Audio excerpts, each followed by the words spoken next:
Qu'est-ce qu'il faut pour débuter en amateur avec une moto Il faut au moins une remorque. Un break, c'est mieux. Une camionnette, c'est quand même pas mal parce qu'on peut se réfugier dedans. Puis la moto voyage mieux, elle voyage à l'abri. C'est mieux qu'une remorque. Mais bon, il faut quelque chose pour transporter la moto, un petit peu de matériel. Mais il n'y a pas besoin de grand-chose en fait. C'est quoi la caisse à outils idéale? Il faut déjà sur la moto, si on peut mettre des choses homogènes, par exemple le carénage, moi toutes les vis sont les mêmes. Donc j'ai besoin qu'un seul outil pour démonter l'ensemble du carénage. Mais sinon, une caisse à outils classique, on trouve dans le commerce des assortiments, ça suffit. Il n'y a pas beaucoup d'outillages spéciaux, quoi.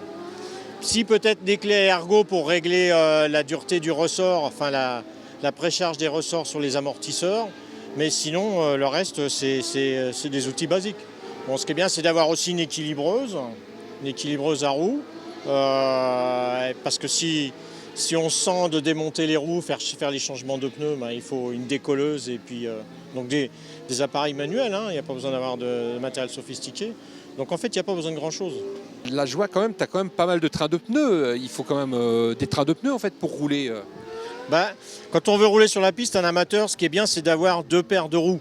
Parce que c'est plus facile de préparer des roues d'avance et puis de changer les roues que de changer les pneus sur le bord de piste. Donc déjà, c'est mieux.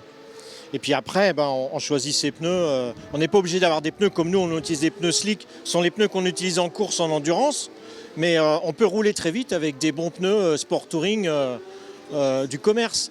Nous, par exemple, on a essayé à Manicourt l'année dernière, on a essayé un pneu sport touring parce qu'on s'est dit on pourrait peut-être l'utiliser sur des périodes intermédiaires, une piste séchante, pas mouillée, etc. Et en fait, on s'est rendu compte qu'on faisait des chronos à 1 seconde de nos chronos de référence avec les pneus slick. Donc on peut très bien faire de la piste en amateur avec des pneus sport touring qui sont d'un bon niveau.